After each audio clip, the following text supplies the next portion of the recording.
On to England, Joe. Yeah. You obviously doing well at Man City before you get the call up. 2010 South Africa, Fabio Capello, you're named in the squad. Must have been amazing. Yeah, that was off the back of the Birmingham season. Actually, that one. I was kind of in and around it, and I'd been playing the under-21s. Played a lot in the under-21s. We got to the final of the under-21s Euros, which was awesome. Which I was banned for. I managed to pick up a second yellow in a shootout, being a helmet. But that's not like you, is it? In a shootout, not for the first time or the last time. What is it you shouting in shootouts, Joe? You live and you learn. I was quite vocal when I was younger. I don't know. I just felt like taking out the expletives. What like are you going like? All the best. Like, wait, I know where you're going. I know where you're going. Same old things you did in training back in the day. Just talking shite, mate, because it was fun, and I felt like it was a lesser player would maybe think that I did know what I was on about. I did. Do you ever feel it worked? It definitely worked. Lower. There's good examples of it working. There's great examples of someone. I had Pirlo dink me in the. We're going to come on to that, weren't we? Yeah, mate, people think that's an awkward moment for me. Like, absolutely not. Not one. That was unbelievable to be able to do that. Like, that is just the pressure. That was a huge moment, and he felt that I was too charged not to dive. Like, who thinks like that? Who thinks like that? They were behind in the shootout. I'll tell you who thinks like that. Players like him, world-class players. So am I going to take offence to that happening when everything's on the line? Absolutely not. I applauded it. Yeah, but 2010, you're on the plane. Off the back of a good season. Did you ever think there was a chance of playing? Because there was no outright number one, was there? There was no outright number one. I knew I wouldn't start. I was just starting to kind of make waves. I'd been in the squad probably a few times. I don't know, but I'd been enough times to not be a complete stranger.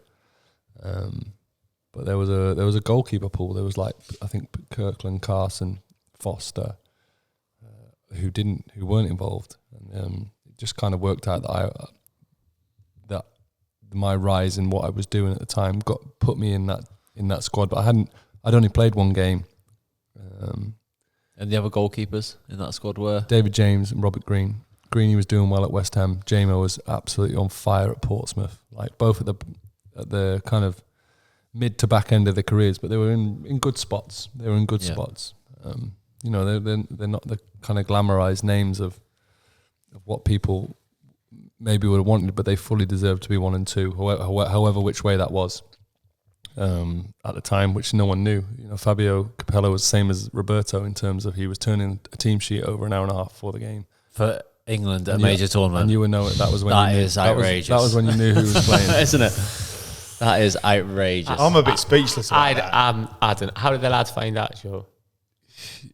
Under Fabio, yeah, he was an extreme that none of us had experienced before. He had people were petrified of him because this guy just charged around with no English, no interest really in learning English. At best, he called you by your surname. At worst, you could tell in his head he was thinking, "Fuck knows, don't know who you are." Anyway, you. I think you told me one time about where he told Rooney to tie his shoelace or something. Yeah, Rooney laces. Rooney laces, and he was like, no. In fact, I think Crouchy was the only one who he actually Crouchied off, who had any sort of other name other than a surname, and it was like Terry, Gerrard, Beckham. That was just how people were spoken to. You can't do that to Beckham, can you? Exactly. That's mental to think about that. So just treating them like. How did the lads respond to that, Joe? Just did as you were told. It was mad to see. It was because I only worked under Fabio I hadn't worked under McLaren or Sven before. But to be honest, from what I heard, that it was a lot more relaxed, and it was a lot more treating people as professionals and adults. And maybe it's what at the time the public who they really craved to see their England team like kind of slapped in line and not smiling, and Fabio was ideal for them in their opinion. He was a hardened winner, whereas Sven was just a top guy. He had a great career, and then Steve McLaren struggled obviously because he didn't manage to take them to the Euros in 2008. So whatever he was as a coach, he was deemed as a failure, and that was the wrong way to do things. So Fabio's hard approach was brought in, and it was certainly no nonsense. It wasn't. England trips were tough. They were very meeting based, very kind of hard Italian work on the training field, where you're out there for long periods of time and without actually doing much. A lot of 11v11s, a lot of shadow play. It was just. But you're getting to play for England, so no. It was in a club environment. I think there would have been some pushback, but you don't care. You'll do anything. You'll train anyway. You'll be called whatever name someone wants to call you if you're involved with England. So that was very much how we worked. So everyone just tried their best to make it work.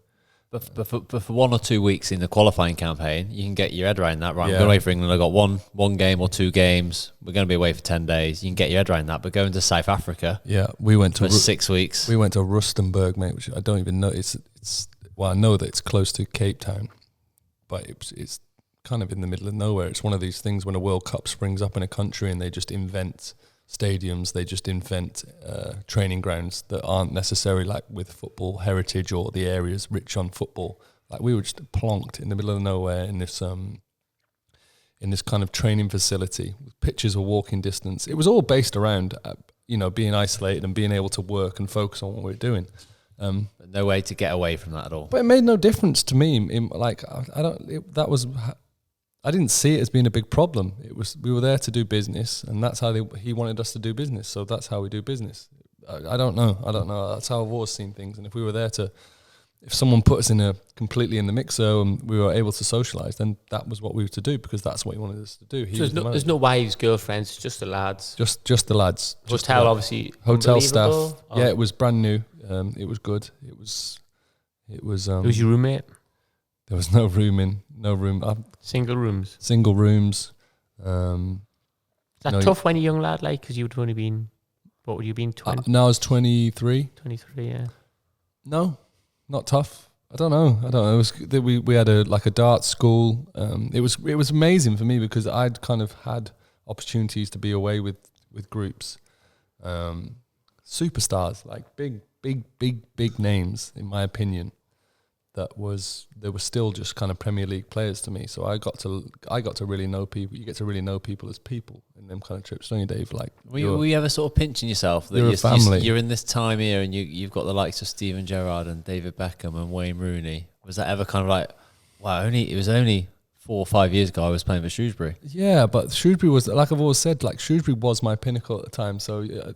It was look, I loved it and it was amazing, but just the more and more time you spend with these names that are huge lads in the game, they're just good lads. The majority of them are good lads who see young players with the attitude that I had, and they were okay with it. They accepted it. David Beckham, the best looking footballer you played with? Second. This is embarrassing. I'd say he's fourth. It's gonna be awkward. I'd say he's fourth, lads. Who was the massive characters in that team then? JMO. Oh, so getting back to JMO, just wanted to point that out. So obviously I then began working with him with England. And I'd actually played against him and always thought, here we go, like he's going to be muggy to me. And he was always really sound to me, like, and lots of stories of how JMO behaved and how he treated people was like, if you were on the wrong side of him, you were done in a room because he was sharp, he was strong, he was dominant. And I wasn't sure how he was going to behave with me, and he was awesome with me.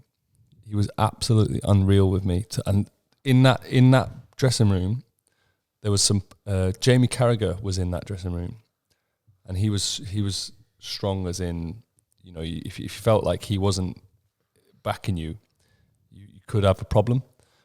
But David James was also hugely strong, influential in terms of like banter, and I don't know if his eye kind of turned on you and he was gonna I'm the kind of guy who would go red if someone really put it on me for no reason. I didn't know what to do or say. But he liked me. I think working with him and becoming friends with him, he pointed out that he saw a lot in me and he liked my mentor. He liked how I worked. He liked how I did things and he respected what I did. So he kind of I had him in my corner, which helped in terms of like getting your position in a squad. Because I could have easily been an outsider. I was third choice. I'd played at Birmingham. No one at City that was in that squad. So Gaz Barry and Joel Escott had side for City when I wasn't there. So I didn't have any close relationships with anyone. But yeah, it was amazing. Like in a dart school with Crouchy and who was the best at darts? Well, it was me. Crouchy, surely you can reach the board. Me, Millie, Crouchy. Who else was there? Gaz Barry, Glenn Johnson, and we all like you go a bit stir crazy at them sort of things. So we've all got our own names. We'll like kind of walk on music in our head, and we're playing like around the board. It was wicked. It's a little bit like that in the Stiffs HQ, isn't it? There we go. I'm out in front at the moment. It was just, but those are the kind of amazing things. And for some reason, however strict and however Fabio was with how he saw things, of like, you know, even to the extreme of no cordial, no ketchup, all that kind of stuff. Mm-hmm. He actually liked golf, and he liked playing it, so we could play it. So all the things we weren't allowed to do. But you can go play golf for 4 hours. Can't have any ketchup, but you can go for 4 hours. 100% you can have a round of golf as long as it's over 40 hours before the game. So we were like getting the bus to Sun City near Cape Town. This kind of I don't know, kind of Vegas, if you like. You walked in, it was like completely protected, surrounded, and there was a golf course, and just playing golf with all the lads. Par threes with alligator pits. Like South Africa's, what a country, what a place. Yeah. Dave said you can't putt. No, I did that for my own mental health. I like playing golf. I didn't take it too seriously and putting Happy Gilmore style. I reckon could kick in. So I didn't want any stress. We were just having a good time. Yeah. So the tournament starts though, and Robert Green's been given the shirt. But by the way, representing England in a tournament, like, wow, what a feeling! What a feeling! Oh my God! Like being away with England, being away with a group of lads. Any tournament I've been away with England fans. Like you're literally 10, 11 hours away, and that's when you were. You know, we were in Rustenburg, we were in Johannesburg, we were in some mad places, but an England tournament, an England World Cup is nuts. It's special. Nervous before you go? Excited? Buzzing, mate. Buzzing. The Beckham effect was still there. Getting PlayStation and whatever they're called. No, it's not. I sound so old here, mate. What's the other one? What's not a PlayStation? Xbox. They're getting given to your TVs, getting given to your more. I didn't have enough ears for that amount of headphones I was given. Your suits, getting suited up. Mad experience, mate. Mad. Just a buzz. Just a buzz. Yeah.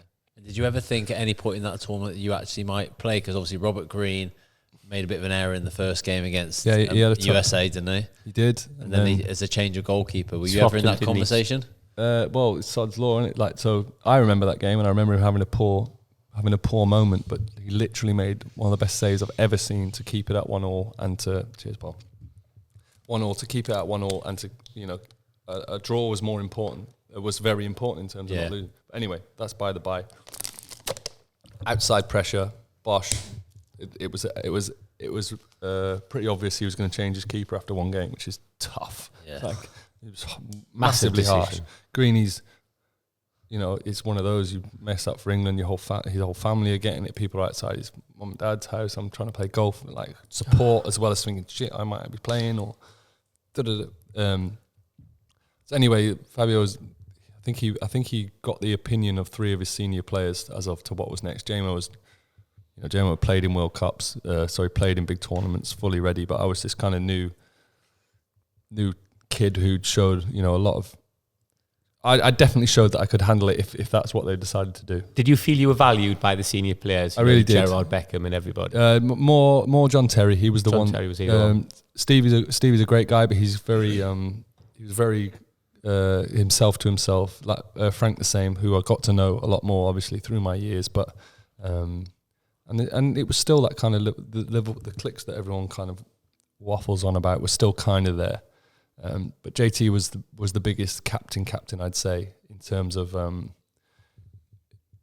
always like to think that how you treat someone when you don't know them is more important than when they do. So some people, some of the lads would treat you a little bit different. Like, and I was obviously always aware of that when I was playing. Like, new people to the squad, make them feel welcome, make them feel respected. You know, even the smallest things of asking them how they want to be addressed, knowing their nicknames. Do you want to be called do you want to be called Davey? Do you want to be called Edo? Or is David, is that how you want to roll? You know, I know you are, but I want you to feel comfortable. All those sort of things. So you did that when you were a senior player, but as a young lad coming in, John Terry did that for you?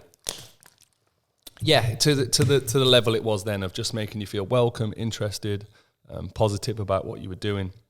And he was the kind of link that he was like, just be on your toes. There's definitely a conversation being had. You know, and I was like, wow.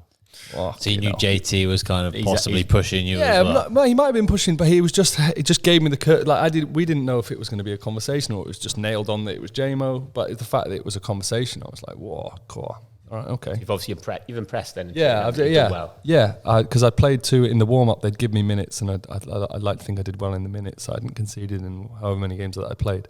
But anyway, the board got flipped and JMO was playing, and that was that. I was a little bit, it was the first time I was like, bit gutted. But then again, a little kind of check myself, like, the World Cup of England. We are a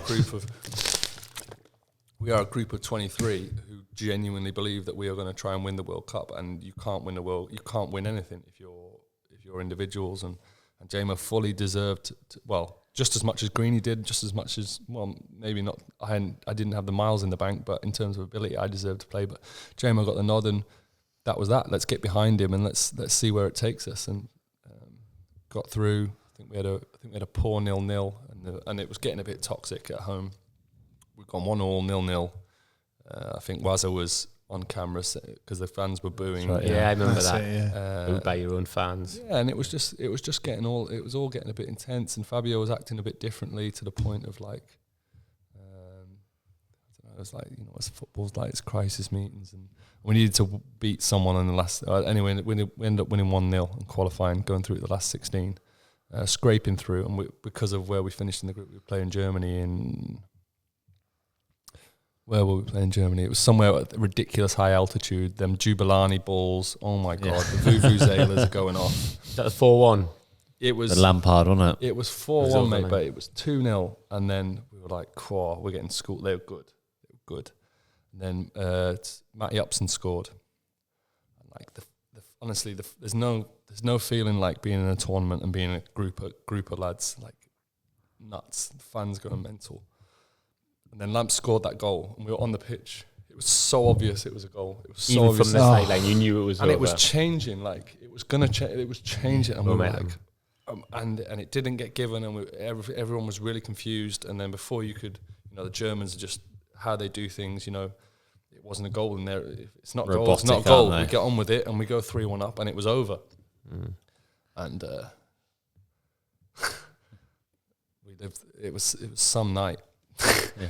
Because everyone was just absolutely devastated. You're devastated. I don't care what anyone says. You don't have to say this to anyone. You know how much it means to play for your country. Like, you know, you let your country down. None of the England players care. But like, I would never even bother getting in an argument with it. It's everything to you. It's everything. Like, you would do anything to be like, you know who you represent. You represent your family, your town, your country, your people. That's who you represent when you represent England. And you want to win for those people, but you know we didn't, and it was gutting, absolutely gutting. What was Capello like afterwards? Because that's his chance, isn't it, to show a bit of warmth and a little bit. Does he anything? Just very matter of fact. And then we went back. It's over. Yeah, and we were flying on the next day, and we got obliterated in the hotel. And it was all the lads together. Yeah, just because you've just been literally drinking water and focusing on trying to do something, and then just.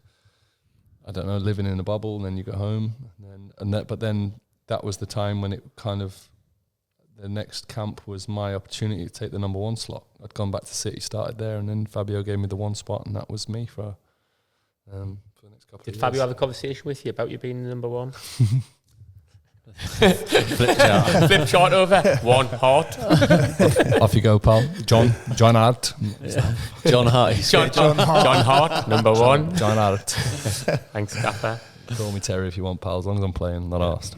So is it then time to speak about the 2014 or? No, we're too early. 12. Stick to the script, Gav. I've done a script here, haven't I? It's preparation, mate. It's all over the place. So 2012, you're in the Euros, so you're the number 1 now. Right, got you. I'm with you now, number lad, 1. Roy Hodgson's your manager. No, not yet.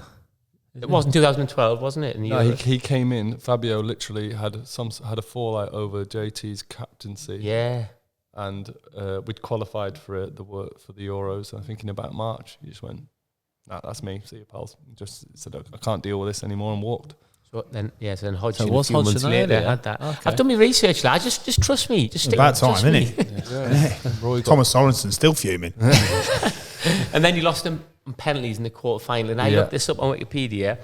You had 85 touches in that game, more than any other England player. Yeah, mate. Honestly, that tournament, it was off the back of winning the league. Confidence is sky high. Confidence is sky high. We're going there with a few young lads. You know, we've got nothing to lose. Kind of Roy's come in and basically said, "Look, lads, we're going to go out there and we're just going to go for it. There's nothing to lose. Football's at a bit of a low as a league, as a country. Let's go and have it." Went straight out.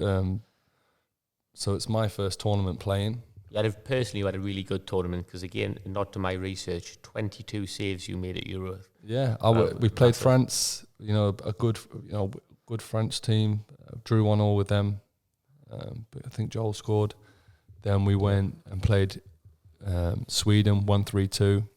Then we went and we had to get a result against Ukraine, the hosts. We beat them 1-0. Had a good game, big moments, and then went into the last 16 with Italy, which was special. Like, it was special. It was my first tournament. It was awesome. Possession-wise, you got battered. Absolutely battered. But you played really well. I was making saves. The boys in front of me were strong. You know, bodies on the line. You know, like blood being shed. We just had to do our best to get through the penalties. Like, Italy were good. They were far superior to us. I was playing against Gianluigi Buffon down the other end. Like, come on. What was that like, standing in the tunnel with him? Chatting? He is God. Not because of his footballing ability, but that guy is just class personified. He's unreal. He makes you stand next to him, and he knows how you're looking at him. He knows you know who he is. He knows you're more than likely to think the world of him, and he just made me feel. I don't even know what I felt. I just felt amazing. The fact that I was stood with him, he called me Joe, he put his arm around me, he laughed and joked, he wished me luck, and you know, I managed to play him a few times, and I had to tell him what I thought of him, and he was just an exceptional man, and he actually did an interview. Didn't he? And he was talking about best goalkeepers in the world. And he put you in that conversation, in the didn't top he? five, He said didn't the he? best That's right, goalkeepers in the world, and you was in that conversation. That must have been just. It was, Dave, but I know how that conversation would have gone, and I know that they hadn't gone. Gigi, give us your top five. The conversation would have been in line with us playing against them. It would have been. Okay. I don't know this for a fact, but I know, and I've answered questions. So I'm not, I wasn't naive enough to think that he genuinely. He rated me as a goalkeeper, but they would have gone. You playing against Joe Hart? He's doing well. Where do you put him? And because of what I've just said about him, how positive he was, and how he behaved, and his class and his aura, he would have had no second thoughts about going. Yeah, I he would have meant it. I love how Joe plays. In my opinion, I think the wording was myself and Ika are eventually going to end up not playing. And I see him as someone who's going to potentially be in those sorts. In that sort of role, but that was just him. Like, that was just, I knew that would be how he would behave. So I didn't read it as he thought I was anything outrageous. But I just when it gets to moments when you can't believe people even know your name, let alone talk to you, let alone and him, that game was just ticking stuff off, mate. Like asking for getting his shirt, and we shared the same city a few years later, ironically, in Torino. And did you ever meet up with him when you were in Torino? No, I knew lots of people that knew him, and stuff was set up. And I'll be honest, I shit myself. I pulled out. I bailed, and then I left. And then I've got a picture from a while. I was stood in the kitchen. I looked at my phone, and she was like, "What is wrong? What's happened? I've never seen you look like that before." And I've just gone. January's brief ones just text me. Starstruck. Yeah. But then it's just said good luck at West Ham. He likes West Ham. I was like, what's that put? What's that send back? Yeah. I can't send back. Thanks. What's that put? I was gone. I was gone. I was like, but anyway, that's me just veering off on him. What I think of him. That game was class. Yeah, that game was a special game. We backed to the walls. And it was like all at that moment in time. I'm still like it now. Get to penalties. I'll deal with it. Yeah. Get us to penalties. You fancy yourself. Yeah. Always. I always think I'm going the right way. I always think I'm going to save it. It's just how I work and how I think. You know, I know that 4/5 of the time I'm wrong. Wrong. I'm going the wrong way. I'm not saving it. But that was how I liked it. Was that the Pirlo dink, that one? Yeah. So Mario's taking their first penalty. Yeah. Mario, who's someone I've worked with at City, was unbelievable at penalties, and we duelled like. What's he like? Just quick one. What's another podcast? Okay, another podcast. Oh, yeah, he's just. But we apart from him as a player, like what you talked about, me staying behind training, that's kind of a theme throughout my career, and I've always done it, whether I'm number one or whatever. And he used to love. He was a big kid. He loved taking penalties and smashing shots, and I love going in goal. So we'd spend hours taking and I wanted to. He was brilliant at them, amazing, and we worked that hard on them that eventually I kind of could get close to saving one, and he'd never sell it, and he stepped up, and we had like a kind of a jokey relationship. I was like, and I was just trying to intimidate, and he's a nice, focused kind of guy when it comes to stuff like that. And you must have fancied your chances massively. I honestly, Dave, I convinced myself that I'm saving it. Yeah. I'm convinced. And what was your strategy for him? Wait as long as you can, because he has that slow run up, doesn't he? Yeah, kind of looks at you, ready for you to go. A lethargic approach, isn't it? Yeah, and then but he always waits to sit. But I knew he hit it hard. He never hits it hard. Like so he knew you were going to wait. Yeah, and he celebrated, and he said that he never celebrated, but he knew that because of what we'd been through together. He was feeling it. It was big. Yeah. And then we scored, and then next one I went the right way, and he put it wide. And then Wazza stepped up, whipped it. So we're winning 2-1 after 2. Wow. So I'm like, it's fucking on. This is on. And then Pirlo stepped up, who's completely ran the game. He's sensational. In his slippers. I'll take him out. I'll take him in his slippers. So I'm thought like this is not the time for you treat everyone the same. Like I want him. Yeah. I want him to know. I want him to know how I'm feeling. I want him to know, and like. Then this guy stepped up and just cool as you like in a moment where he could not afford to miss, because if he misses, we're one penalty away from going through. Dived to my right and literally just watched it. Dinked it down the middle. Just watched it. Because in your head, and I smiled. I smiled. It was brilliant. In your head, Joe, like you can't be thinking, like you say, the pressure's on him there. You can't be thinking he's going to dink you there. Never surely. even crossed my mind. Yeah. However good even though it's Pirlo, you're looking at me going, even though you are unbelievable, even you, he's not dinking. Yeah, but you just see Balotelli have to adjust his penalty and smash it. But it was that good. Even in that moment against you were just like smiled to go like, wow. You had the appreciation. It completely swung the whole mood because. But the reason that I didn't think he'd not dink it. I just thought that this guy can just put it anywhere he wants. So. He can whip it in the top corner if he wants. So surely that's what he's going to do. Absolutely dealt with me. Lay on the floor. Honestly, picked the ball up, rolled it back out. Shared a little one of them with Buffon, who kind of went through it. It's what he does, Joe. He's pretty good. He's good at football, isn't he? Don't take that to heart. And then Youngie's smashed one against the bar. Oh dear, then I've gone the right way, but it was too good a penalty. Don't know who it was. It was someone. And then Ash Cole, who just won the Champions League with Chelsea, who was notoriously good in shootouts. Yeah, good penalty taker. Just got it wrong. Like, Gigi just lay on it. And then it was a Diamanti from who was at West Ham, who I talked to Rob Green about. Because Greeny was was at the tournament with me, and he was like, he's left-footed. All he does is whip it. So I have got you. Yeah. Got you on toast. So he's left-footed. So I've gone big to my left, and he's just rolled it to my right, and they've won. That's it, over. Spoke to him after. I was like, "You fucker! Like, why didn't you whip it?" And he was like, "I knew Rob would tell you that." So I was so confident that because he saw me lock eyes with Rob when he walked up. Yeah. So I was like, wow. Rob Green's fault then. Massive mind game that though, isn't it? Yeah. Great insight. Great insight. But what can you do? And you know, there was no real kind of backlash to that. We went out to a better team. Personally, you had a good tournament. There was no expectation. We went out to a better team. We tried. We took it deep. We lost on pens. The mind games of a penalty shootout, incredible, aren't they? And you go into it for a school game, whatever. You were going to be nervous, but in that scenario on the penalty takers, it's just outrageous. Do you feel in that situation, Joe? Do you feel like a little bit of like the pressure's on them? Yeah, because as a goalkeeper, there's no expectation. A million% the pressure, and I want to hype that up and make that feeling felt. You'd look forward to the penalty shoot. Yeah, I do. And you'd back yourself to score on us, wouldn't you? Yeah, I always put myself forward, always. But it's difficult when you've got Beckham and Rooney.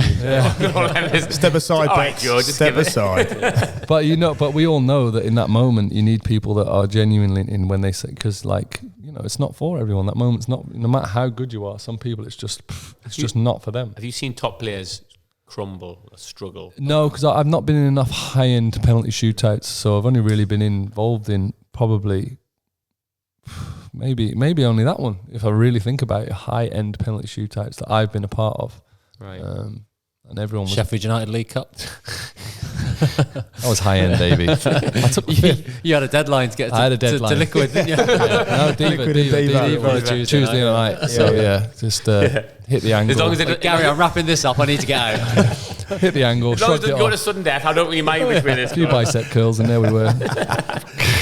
So then after that, obviously, you know, there's a lot between that we've spoken about, but it was on to the 2014 World Cup. Obviously, disappointment out in the groups. Oh, mate. That was Suarez, wasn't it? That. Uruguay. Where was that one held? Brazil. 14. Oh, wow. What was that like? Mate.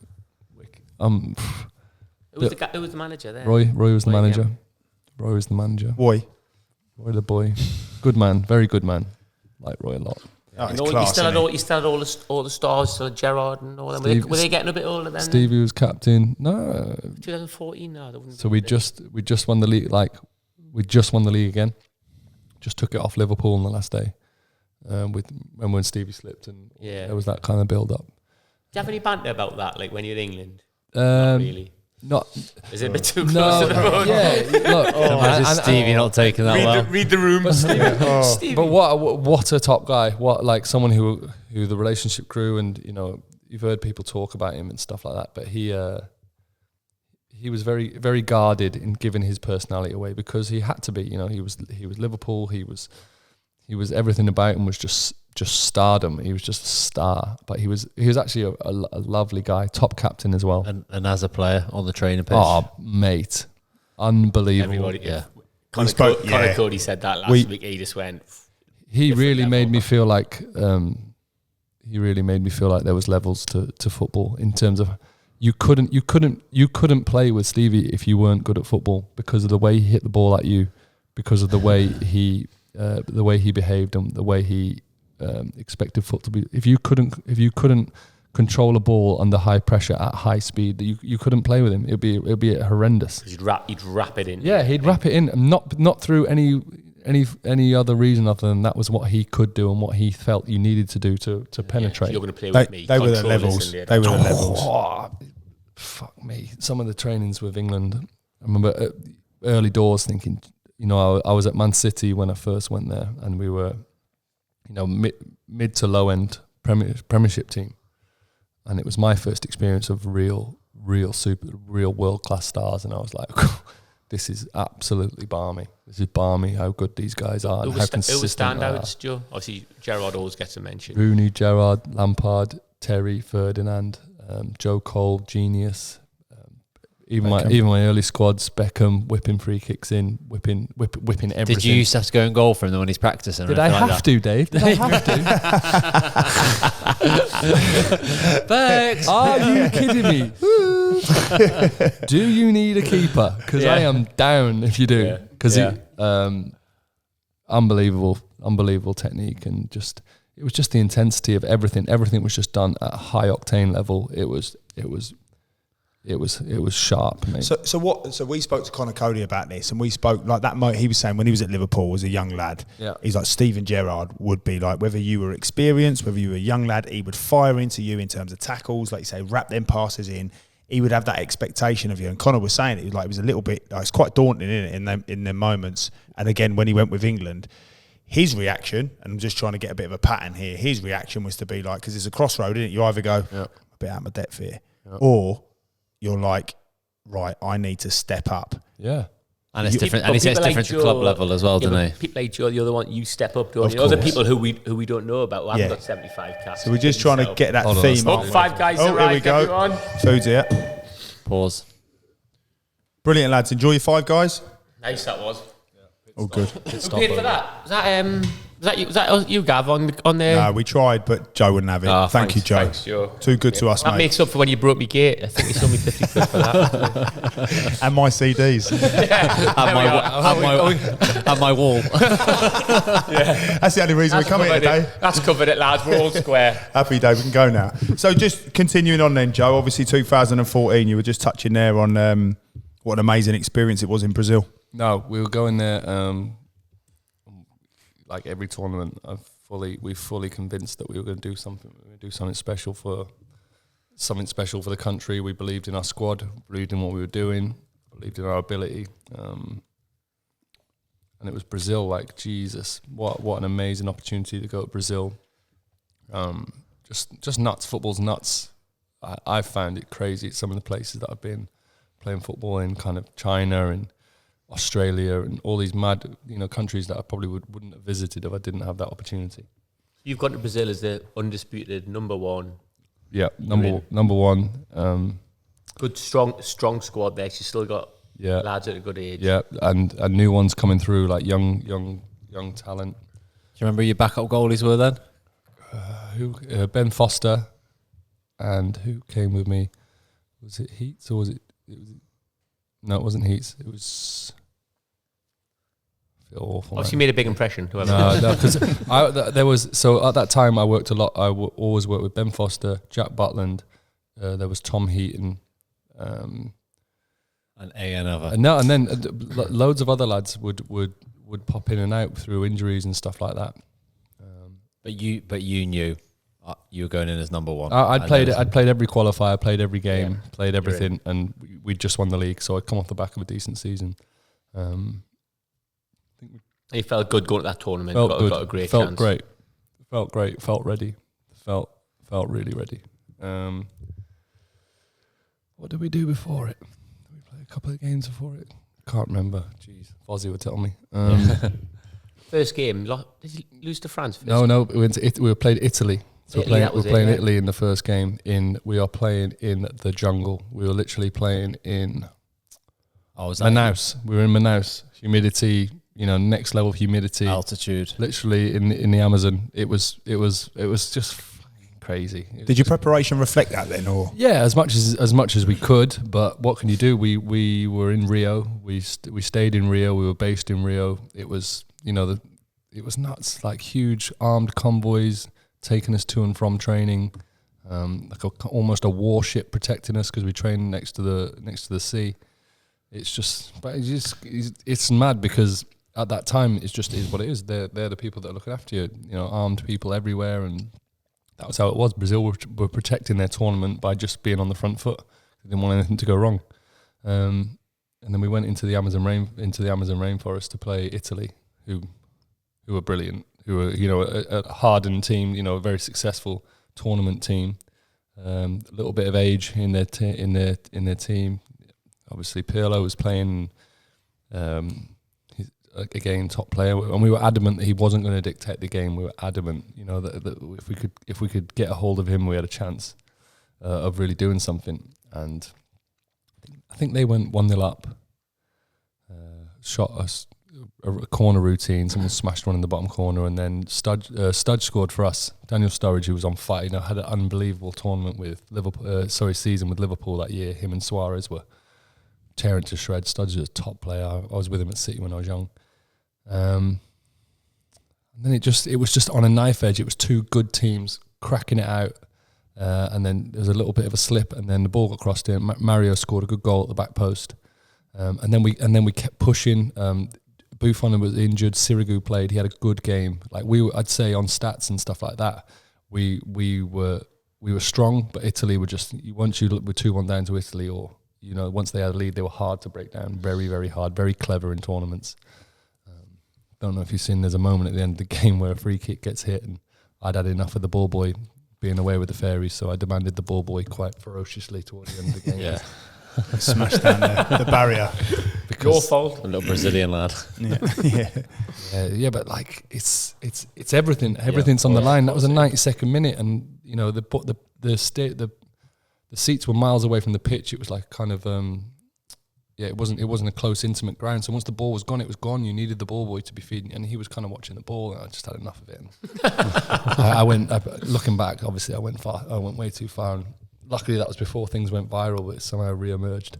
Yeah. But that was just after Pirlo had hit a free kick against me, aimed in one corner, and I'd never seen a technique like it. I had to congratulate him after. It was ridiculous what had happened. He hit it with his inside of his foot, which would now be probably called the knuckleball, but it was beyond that. So I immediately started moving to my right, and the ball just absolutely went off, hit the stanchion and went out. And I was just like, what am I playing against here? But and then we went. So that was tough. But then we had Uruguay in our group as well, and Costa Rica. Yeah. And there was a whole thing about Suarez had been injured towards the end of the season, and was he going to play? Wasn't he going to play? I think we played in Sao Paulo, like class. Just playing footy in Sao Paulo for England. And Suarez somehow managed to get himself fit. Him and Cavani up front. Edison Cavani I think he was at Napoli or PSG at the time. Top player. They were a good team. Goad in the back. He got two, did he? Yeah, he did. South American as well, so they're used to obviously. Yeah, but they were tough. We 1-0 up though, weren't we? Yeah, 1-0 up. We had him. Suarez was miles off it fitness wise.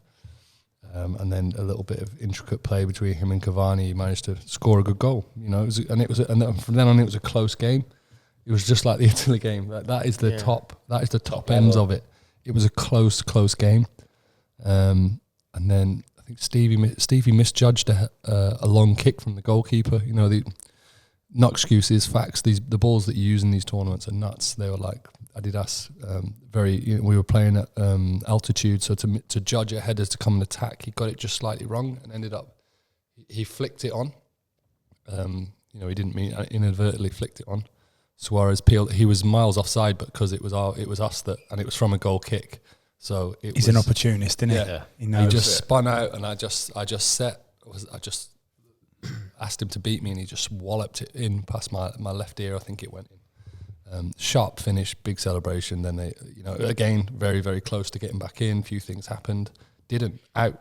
Disgrace. We were then an absolute disgrace to the nation. Because you're out in the groups. Because we hadn't got out of the group stage. And you've got a game left to play. And we had a game left to play. But you know that the fine line is that very much that it was so close. It was close, both games. Mate. But there was facts that we didn't. But you can't do that for England. You just can't, and expect to walk out with any sort of understanding. And I didn't want understanding. We lost. It was no one done anything wrong. No one had a bad tournament, and it was over before it even started. And then the last game, Roy played Ben. Costa Rica. Yeah, they'd completely upset the apple cart because they'd done really well in the first two games, and I think they went through as group winners in a potential group of death between the three of us, and no one even really tough group that isn't it? Really tough group. And I'll be interested to get your perspective on this, Joe, because I often think like you're absolutely right there, and it's definitely the humble thing to do, to go, do you know what, we've been beaten, no excuses, all of the cliche stuff. And I suppose when you talk about facts, been beaten, 2 games, 2 losses, and you're out of the tournament, understand that. But obviously if you're to critique that and analyse that, it's I think it's deeper than that. So I think, like, where does it stop? Because obviously, as a team, if you're trounced 5-0 and then trounced 5-0 again, you expect to get a bit of stick, don't you? But when the games are so close, like what you've just said there, it's hard, isn't it? Because but you can't go around and speak to every supporter and analyse a game, can you? So it's almost that balance of going, right, well, do we get that stick? Which is obviously the reality. That's for England, though, isn't it? Yeah, of course. Look, it comes win or bust, isn't it? Yeah, I'd much prefer be on that fine line and be involved than not be. But what do you want from it? But I suppose because there was no actual villain from the whole thing. There was no one to really kind of bang it on. There wasn't, Bex kicking someone or Wazza getting sent off. All those kind of things didn't happen. So it was just disappointment, mate. Collectively, we all know there's nothing worse than someone. I'm not angry. I'm just disappointed, and that's how it was. It was like as a nation, like and then. And you thought you were better than that. You thought we've got a good. I knew we were. I knew that we bled for the cause. We, like I say, you can't help but get a little bit defensive about how kind of flippant people are with, you see them playing for England. They don't care. They care about their clubs, and just like, oh God, man. It's nonsense, isn't it? But I think that's the point I was just trying to make there. It's deeper than that, isn't it? It's deeper than just getting beat. It's a fine line, and it's not for the want of.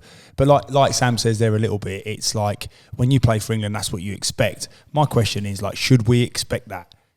Should there be a deeper analysis? I look, there should be, and there probably is, but there's also the kind of the feel when everyone's up for it, which is kind of as well. If I'm going to ask someone to be as technical and analyse that, it was close and maybe you shouldn't be as difficult, technically people should not be that excited at the start, because if they had that mindset, then there wouldn't be the hype, there wouldn't be the feeling, there wouldn't be the fans, there wouldn't be the tops off, there wouldn't be people spending their money, their hard-earned money that, they haven't got to go on holiday, having arguments with their partners, taking their children for one-off experiences. None of that would happen. So if that's what you have to bear for people to have that experience and the country to get in the position that it gets in for it to potentially happen, then you take the shit all day long. You can't expect to have the hype if you're not expecting to have that. Absolutely not. No way. You couldn't expect someone to rationally go, you know what, boys, you did your best out there. Unlucky. If they've travelled to Brazil. Yeah, because technically they'd go, it's a lot of money to go to Brazil, and the boys might, they'll try, but they might not do it. They wouldn't come, and then you're just that country that, if you do well, you do well, and if you don't, you don't. We go with the expectation because of that, and what a feeling it's going to be when someone does do it, because someone will do it. Someone will do it, and that is just going to be unbelievable. That's going to be unbelievable for those people. It's not going to be me. I had my chance. I didn't take it. There's thousands of others. But there's going to be a group of people that eventually will do it. It's going to be special. Are you guys exposed to that hype inside the bubble? I know you're going to hear about it from friends, family, phones, TV, stuff like that. But are you able to keep that out and say, we're here for an 11v11 game of football? I think so. I think all the people that are involved in it are pretty much, that's their life, their lives. That most of us were at the time at top clubs fighting. A loss was unacceptable. A win was well done, on to the next. A trophy was exceptional feeling. What else can we win? Do you know what I mean? That was kind of, so yes, you were well aware that people were getting excited, but your job was to play football and your job was to be involved in that football. And if you could get over the 95th minute and something good had happened, then you could smile, then you could enjoy it, but then you had to go again and again and again and again. Yeah. What are the lows of being knocked out of a tournament like that?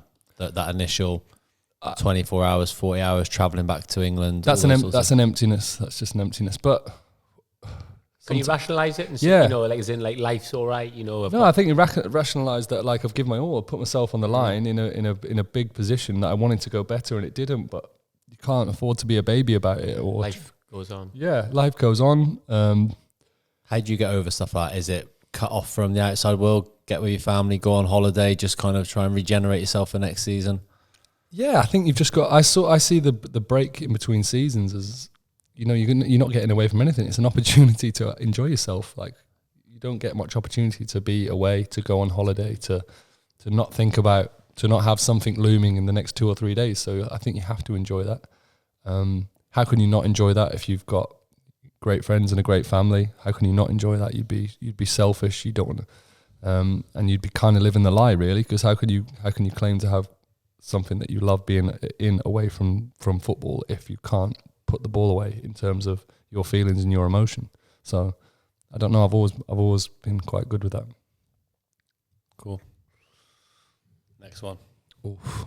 Oh, Great for you, mate. Fucking rubbish for me. 2016. He's been on about this all the way This up. was tough. 2016 was not Crazy. my best year. Dave calls it the Dave Edwards tournament.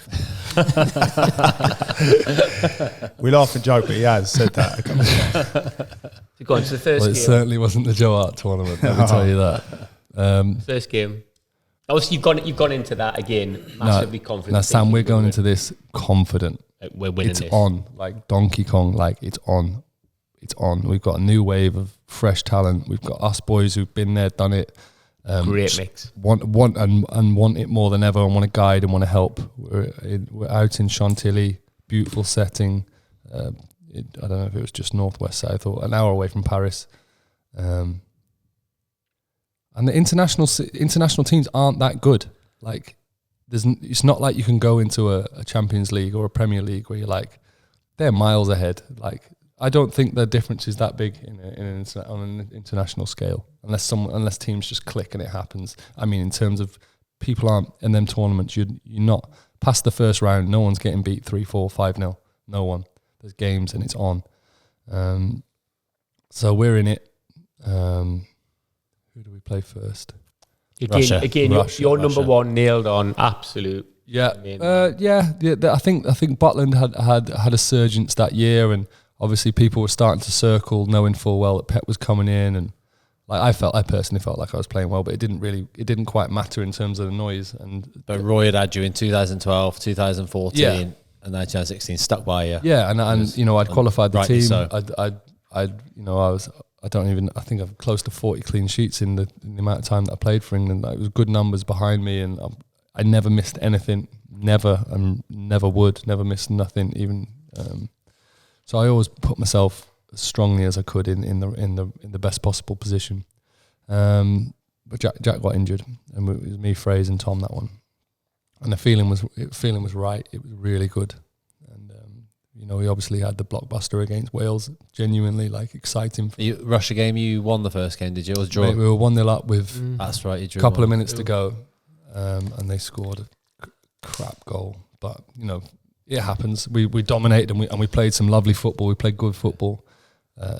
It was nuts out there for us. We were playing Russia, and there was kind of organised violence going on behind my goal. I remember it. Yeah, they all rushed into the crowd, didn't they? In the stadium, they were behind my goal, mate. I remember them just looking. I thought, poof, these are some units, and they were just not emotionless the whole game. Completely emotionless. When we scored, they scored a late goal. They didn't even budge. And then about the 91st minute, someone set off a firework, and all of a sudden they stood up, and the final whistle went, and they ran. They just ran as a group. They were unstoppable.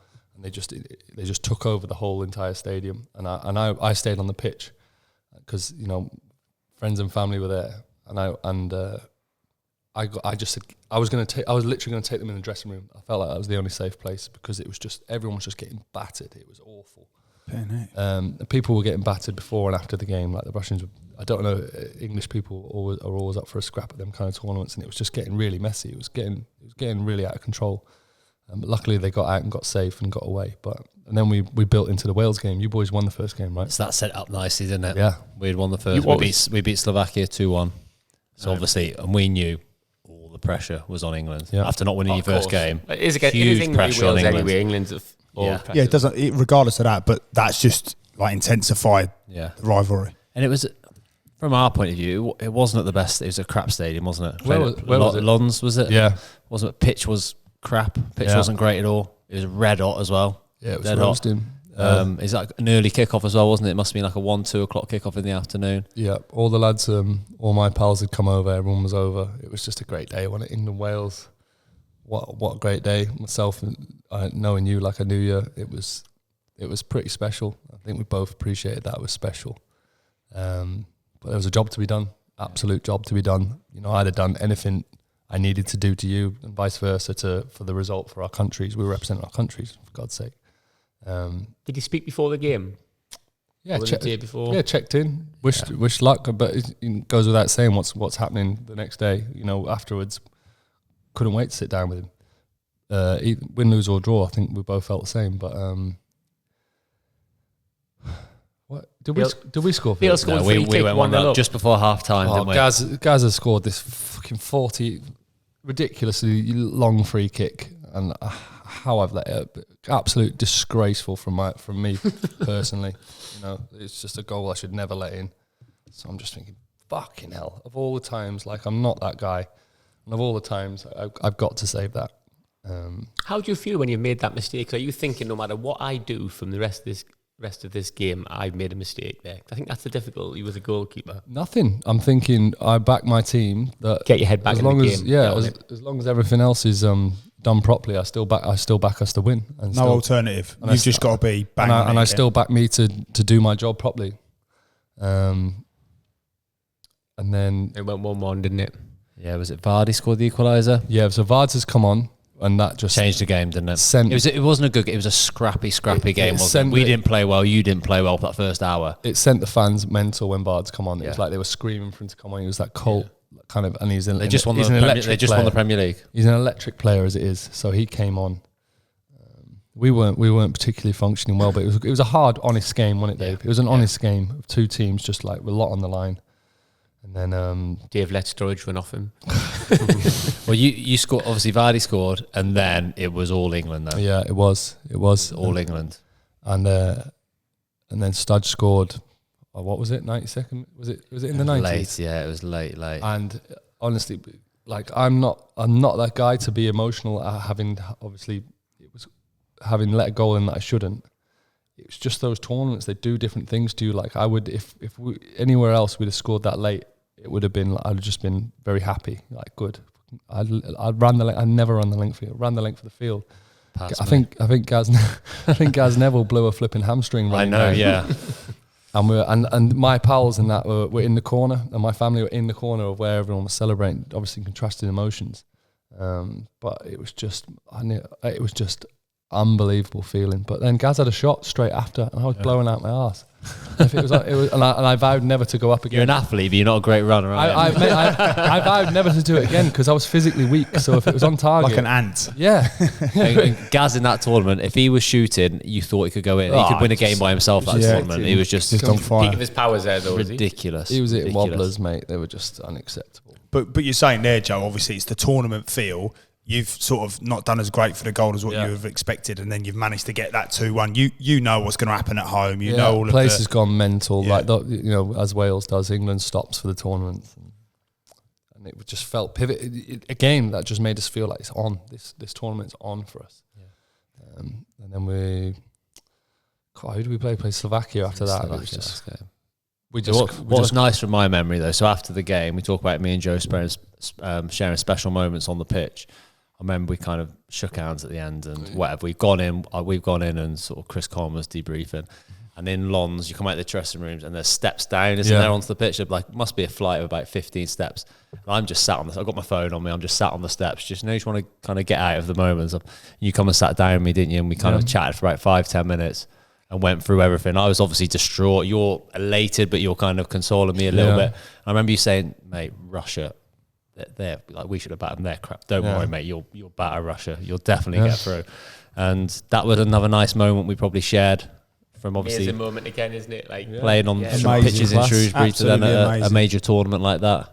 Yeah, with both countries like right behind it. Like Wales obviously right behind you, England right behind us. So you're on 4 points at this point. So you're pretty much qualified. It's just what position you finish in the group, really, isn't it? And the Slovakia, that we should beat them. I think you've got to go and beat them. We drew 0-0, really frustrating. We actually played well. We just couldn't score. And that kind of set in a little bit of like, all right, no problem, because I think it worked out better. Did you boys win the group? Yeah. So we beat Russia last game. You won the group, then you had to. You had a harder second round game, did you?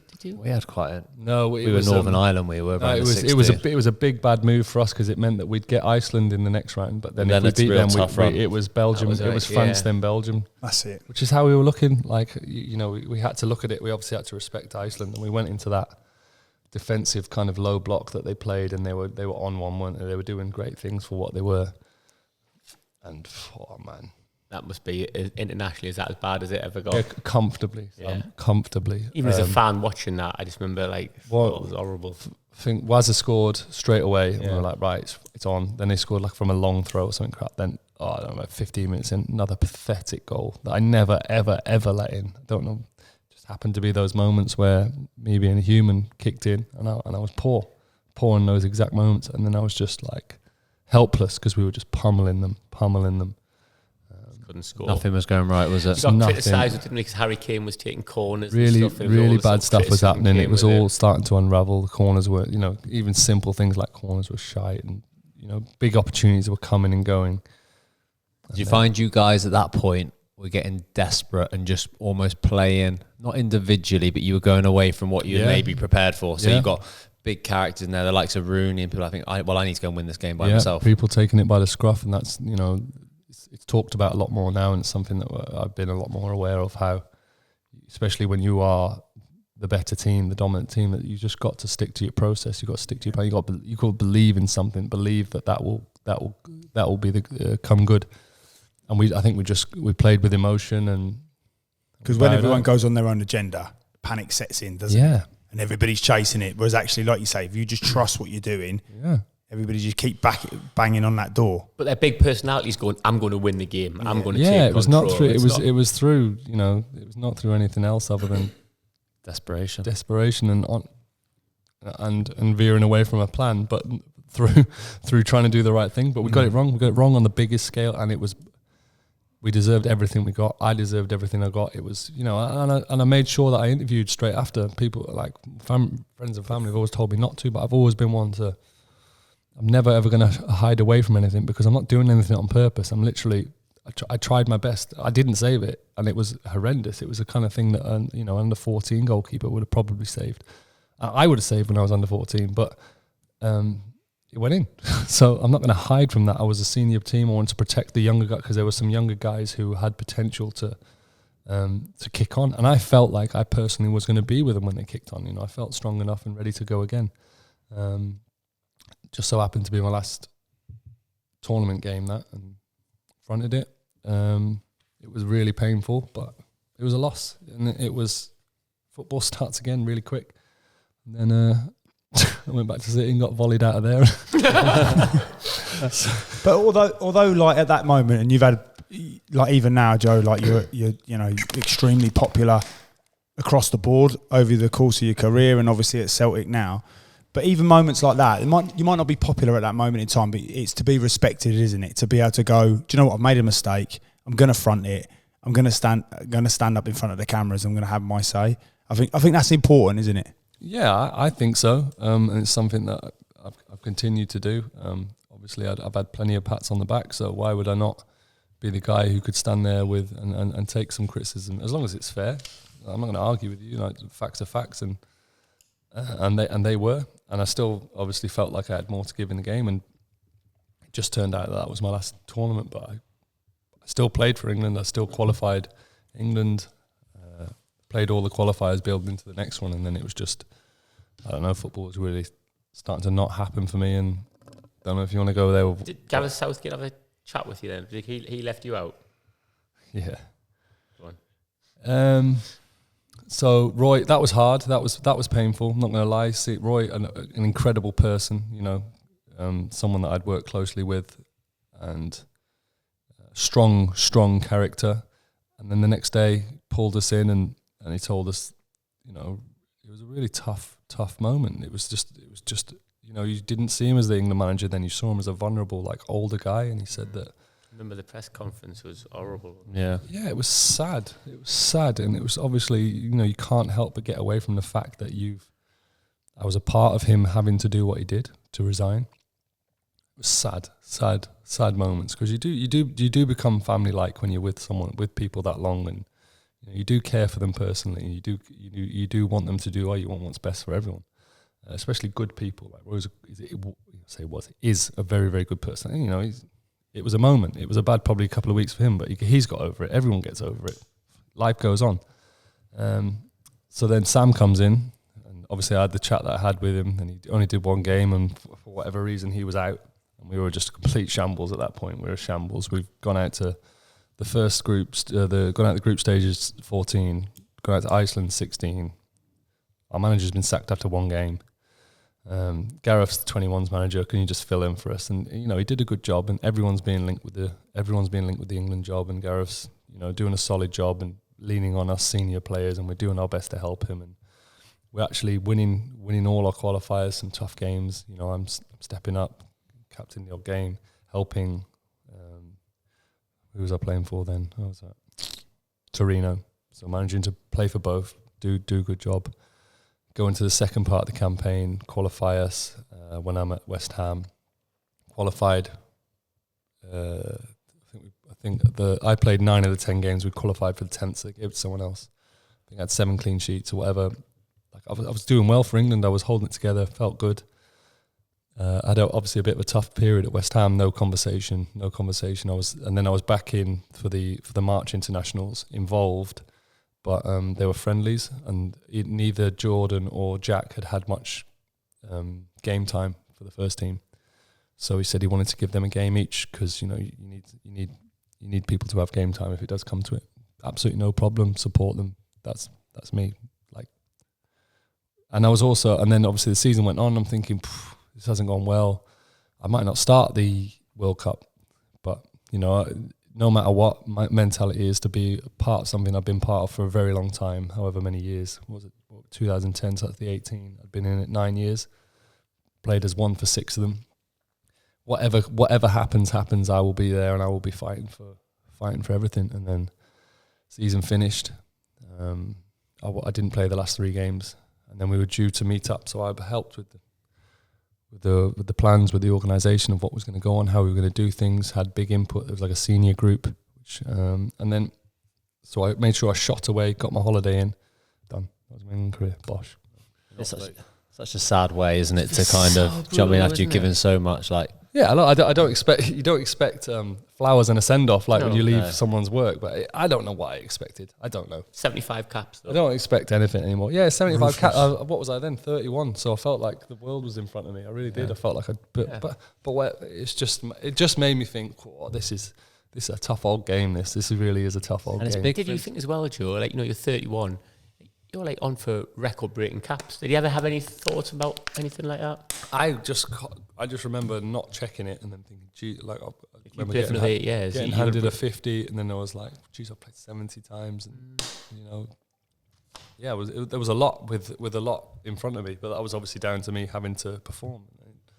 I know ultimately that ended up being the last squad that you were in, but at that moment did you think to yourself, I'll get back in here? I didn't know what to think, mate. And then you can dress it up all you want. It was really hard watching that tournament because it was all my pals and all the things that I'd been involved in. And they smashed it. They did great. Yeah. And you being involved in the logistical side. It's not like you missed the whole campaign. You played 9 out of 10 qualifiers. Been a big part of that. It was strange mad. Feeling that must be. Yeah, really strange. And one that I wasn't able to just slap myself and say get over it. I actually was like, whoa, tough. This is tough. Did you watch it? Did you have a couple of beers and watch it? I did watch it because my holidays were with people who, in their lifetime, might not experience England doing well. Yeah. So I just could not be that guy that just because your close friends and family feel how you feel, and they want to protect you and they want to love you. And I've always been the kind of guy who's been there and provided and organised, and they want to be there for you when you give them that opportunity, because I didn't really give people the opportunity to kind of look after me much.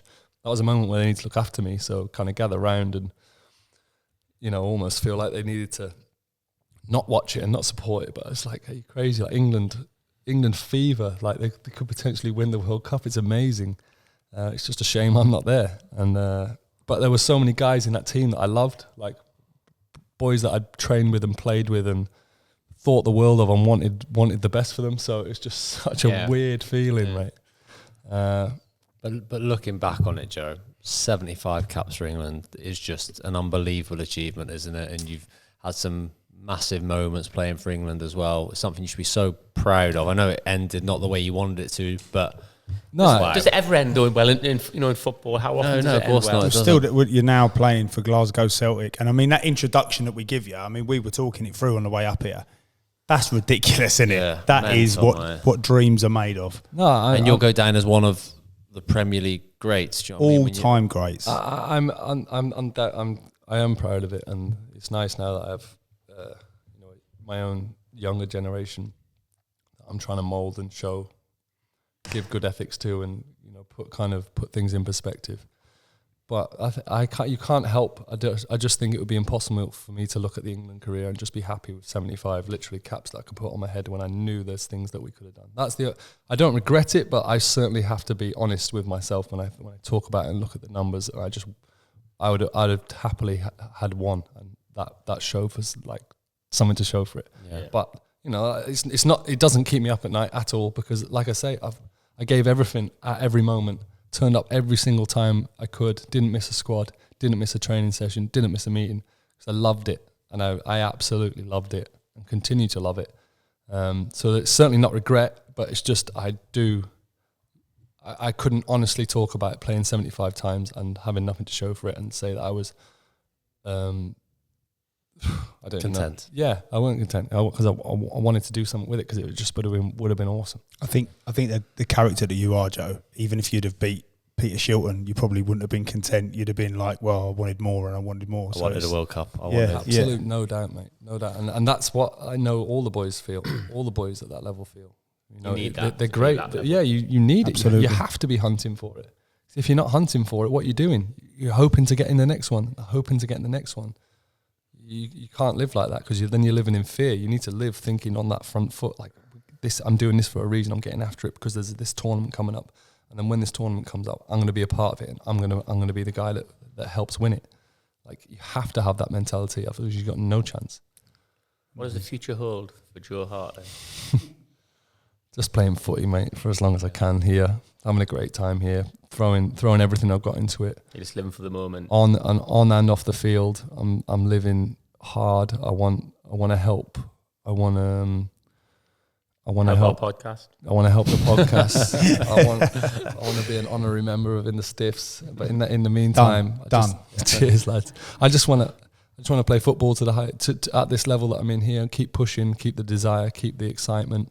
I'm obviously well aware that there's potential ends coming to my career. I want to have as many things in place that I can't wait to do when that moment does come. I just positive, mate. Or just looking forward, exciting, but also really, really, really, really living in the moment. Really living in the moment, because it's coming. It's going to come to an end at some point. And I kind of naively thought in the middle, when I was at an age 23, 24, like Premier Leagues, FA Cups became normal. I thought this would be normal, but it's not. Yeah. We won the League Cup with Celtic. That was my first cup I've won in ages, and it was. I was like, I'm living that moment. I am holding that trophy. I'm holding that medal. I'm showing that medal to my children. I'm with my boys in the crowd. Like, I'm showing them, like, this is a moment. I don't care what's happened before. I don't care what's happening, and I want more of those moments. Class. Brilliant. Wow. What we need to do, Joe, before we let you go, this is going to be difficult. You need to pick a five-a-side. He's already tried to refuse to do this because it's too hard. He has to. Otherwise, we won't let him on again. Well, we started off, obviously, me and Gav have done our team. Dave's team was decent, wasn't it? Who was your team, Dave? Just tell Joe again. Joe in goal. I had Conor Cody at the back, and Ruben Neves and Aaron Ramsey in midfield, and Gareth Bale up front. Good. Subsequently, Joe, you got in all three of our five-a-sides. If you've not achieved anything in your life, stick that in your runners as well. You got in mine, had a share given anyway. Yeah. If I do have to name a five-a-side, it will be. How confident are you at scoring goals, Sam? Me personally, not particularly. What about in a five-a-side arena? I'm better, but still not brilliant. I've often been referred to as the Peter Crouch of futsal. So the Ginger Pelé. yeah. So I'm thinking I'm going to make a decision on goalkeeper, but Gav, centre half. 1,000,000%. Thanks, Joe. I'll take that. There was no football being played then. It's below head height, remember? 10 grand Tolly, centre mid. Yes. He'd be happy with that, He's Tolly. the only Yeah. person from the outside of this table who's getting in it. Davy Edwards, marauding engine, Box to box. got fiver. goals in him. Tolly and Dave can't play together, I remember. And then what the fans are going to pay to see, Super Sammy Easton Up top. causing havoc. Nuisance up top. value, no goals. Just causing carnage and just bundling goals in, making them happen. Headers, we know they've happened. They have happened. The only Yeah, person that- that scored goals by backing in the whole way into the goal. Running the ball into the goal. Sounds good. And then obviously Gerrard, Rooney, and Harry Kane on the bench. Harry Kane come on for me last 10. Yeah. When my legs start to tighten, my knee starts to swell up. If Sam's knee struggles with depending on the quality of the 4G, obviously I think H will be lurking. Just can't Go trust on, them, lads. go on, Harry, You have a can't run. trust them. Have a run, Harry. Kane and Aguero doing rock, paper, scissors for who gets the honour of coming on and taking over from Sam. Class. Yeah. Love Amazing. it. What an absolute treat that was. Joe, thank you so much. Legend, England legend, Man City legend, Shrewsbury legend, but more importantly, a great person. Thanks Well for done, having mate. us, mate. Oh, mate. Loved it. What a pleasure. Love your work, lads. Thanks for paying for the 5 guys. We We did have the Ivy boots, but we didn't make it, did we? That sums it up. doesn't Yeah, it? we're more 5 guys in the Ivy of course anyway, we lads, are. aren't we? Mate, thanks for Don't having forget us. It's your been roots. amazing. No, What a treat. my Thank pleasure. you. Thanks for coming, guys. Appreciate you travelling all the way up here. It's a long old way.